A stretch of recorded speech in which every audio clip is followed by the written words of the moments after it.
মনে হচ্ছে গায়ে রক্ত না, এরকম একটা সেন্সলেস হয়ে যাওয়ার মতো অবস্থা। এটা যে এতটা ভয়ানক ছিল মানে এটা বলে বোঝানোর মতো না। আপনারা যেমন এইরকম রাইডগুলো করবেন ম্যাক্সিমাম টাইমে আপনারা এই 3 নাম্বার সারি 4 নাম্বার থেকে এইগুলো বসে চেষ্টা করবেন। আমরা এখন আছি রূপসা ব্রিজের নিচে। এইটা হচ্ছে খানজানাই সেতু নামে অনেক বিখ্যাত এবং সবাই রূপসা ব্রিজ বলে ডাকে। আমরা এখন ফুল রূপসা ব্রিজটা ঘুরে দেখবো এবং ওই পাশে যে একটা পার্ক আছে সেইটাও ঘুরে দেখবো। চলুন।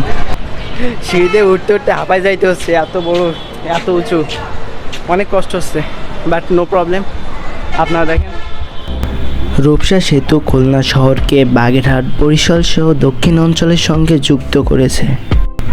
এটি দেশের দ্বিতীয় বৃহত্তম সমুদ্র বন্দর মোংলার সঙ্গে যোগাযোগ সহজ করেছে। খুলনা শহরকে দক্ষিণ অঞ্চলের সঙ্গে সংযুক্তকারী এই সেতুটি নির্মাণ কাজ শুরু হয় 2001 সালে আর এটি উদ্বোধন করা হয় 2005 সালের 21শে মে। প্রায় 7.24 বিলিয়ন টাকা ব্যয়ে নির্মিত এই সেতু দেশের অন্যতম দীর্ঘ এবং গুরুত্বপূর্ণ সেতুগুলোর একটি। এটির দৈর্ঘ্য 1.6 কিলোমিটার এবং প্রস্থ 16.48 মিটার।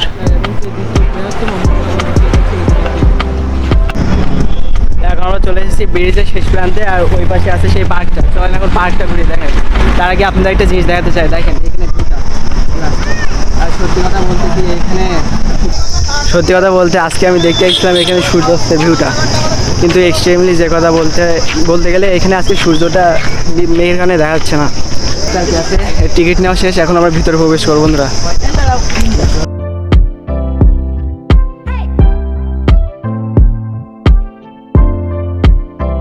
আধা কোথাও অবশ্যই উঠতাম।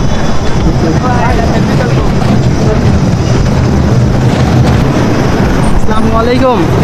Where are you from? From Bangladesh. Bangladesh.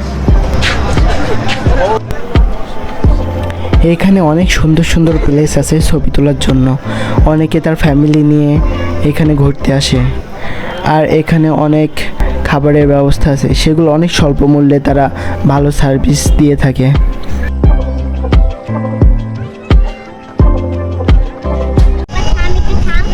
এইখানে নদীর ভিতরে রাইড দেওয়ার একটা সুব্যবস্থা করা আছে, দেখতে পাচ্ছেন ওইখানে নদীর ভিতরে রাইড দিচ্ছে।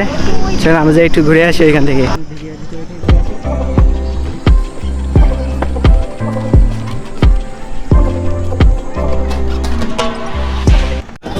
দেখতে পাচ্ছেন টিকিট কাটা ওইটা ওঠার জন্য, আর এখানে টিকিট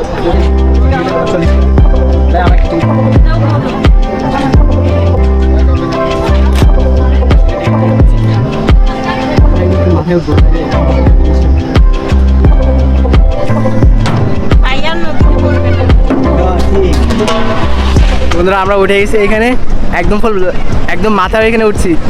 জানি না কেমন ফিল, তো আমার ভিতরে একটু ভয় করতেছে, বাট সমস্যা না, শক্ত করে ধরে থাকবানি আর পড়বো না, আশা করি এইটা।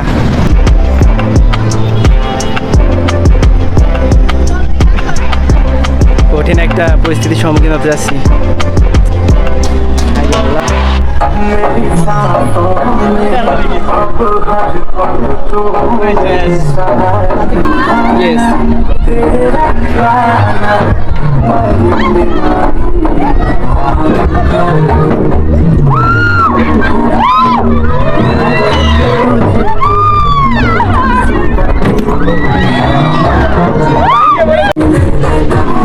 বন্ধুরা এখানে জাস্ট এতটা ভয় করতেছিল, প্রথমে তো ধরতে পারিনি, এক হাতে ধরছিলাম ভাই।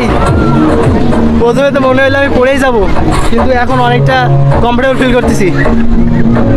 মনে হচ্ছে গায়ে রক্ত না, এরকম একটা সেন্সলেস হয়ে যাওয়ার মতো অবস্থা।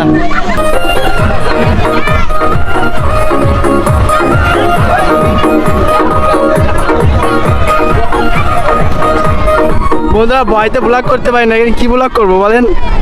ভয়তে তো হাতটা একদম ইয়ে গেছিল, একদম ফুল মাথায়। তাও এখানে আপনাদের অবস্থা